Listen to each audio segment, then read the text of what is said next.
അപ്പോൾ 2 നേഴ്സുമാർ കൂടെ ഉണ്ടായിരുന്നു. ഓൾറെഡി കുഞ്ഞിന് ഫ്ലൂയിഡ് ഇട്ടിട്ടുണ്ട്, പോറ്റീവ് സപ്പോർട്ട് കൊടുത്തിട്ടുണ്ട്. അപ്പോൾ അതുകൊണ്ട് തന്നെയും എത്രയും പെട്ടെന്ന് എത്തിക്കാമെന്നുണ്ട്. നമ്മൾ ഈ പിറകിൽ കിടക്കുന്ന കുഞ്ഞ് നമ്മുടെ കുഞ്ഞാണ്, അല്ലെങ്കിൽ അവരുടെ കയ്യിരിക്കുന്ന എൻ്റെ കുഞ്ഞാണെന്നുള്ള ചിന്തയിൽ വണ്ടി ഓടിക്കുന്നതുകൊണ്ടാണ് നമുക്ക് പല കേസുകളും പല സമയത്തും നമുക്ക് എത്തിക്കാൻ പറ്റിയിട്ടുള്ളത്. അപ്പോൾ റോഡുകളിലൂടെ വണ്ടി ഓടിക്കുന്ന ആൾക്കാരോട് എനിക്ക് പറയാനുള്ളത്, ഇങ്ങനെയൊക്കെയുള്ള വണ്ടികൾ നല്ല സ്പീഡിൽ അല്ലെങ്കിൽ നല്ല ഹോൺ അടിച്ച് വരികയാണെങ്കിൽ അതിനർത്ഥം അതിനകത്ത് ജീവന് വേണ്ടി പൊരുതുന്ന പല ആൾക്കാരുണ്ടാവും.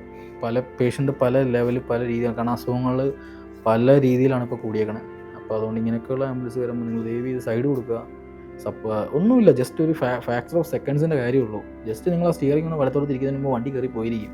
ഇപ്പോൾ ഒരു ആംബുലൻസ് ഡ്രൈവറെ സംബന്ധിച്ച് ആ ഒരു ആംബുലൻസ് ഡ്രൈവറിൻ്റെ ഏറ്റവും വലിയ പ്രത്യേകത ആയിരിക്കും അവർക്ക് റിഫ്ലക്സ് ഭയങ്കര കൂടുതലായിരിക്കും. അപ്പോൾ അതുകൊണ്ട് നിങ്ങൾ ഇപ്പോൾ ഒരു ആംബുലൻസ് നല്ല സ്പീഡിൽ നിങ്ങൾ പിറകിൽ വരികയാണ്, അല്ലെങ്കിൽ നിങ്ങളുടെ ഓപ്പോസിറ്റ് വരുവാണ്, നിങ്ങളത് കണ്ട് പേടിച്ചിട്ട് വണ്ടി വെട്ടിക്കേണ്ട ആവശ്യമില്ല. കാരണം നമുക്കറിയാം, നമുക്കൊരു കണക്കൂട്ടലുണ്ട്. നമ്മൾ സ്ഥിരം എടുക്കുന്ന വണ്ടി ആയതുകൊണ്ട് നമുക്കൊരു കണക്കൂട്ടലുണ്ട്. ഇതെങ്ങനെ കയറി പോകുന്ന ഒരു കണക്കൂട്ടലുണ്ടായതുകൊണ്ട് നമുക്ക് മാക്സിമം നമ്മൾ കയറി തന്നെ പോവുക തന്നെ ചെയ്യും. പിന്നെ ചില കേസസ് ഉണ്ട്, നമ്മൾ ആക്സിഡൻറ്റ് സോണിൽ നിന്ന് എടുത്തിട്ട് ആൾ രക്ഷപ്പെടില്ല എന്ന് വിചാരിച്ച് നമ്മൾ കൊണ്ടുപോകുന്ന കേസസ് ഉണ്ട്. പക്ഷേ എന്നെ സംബന്ധിച്ച് പറയുകയാണെങ്കിൽ അത് വളരെ കുറവാണ്.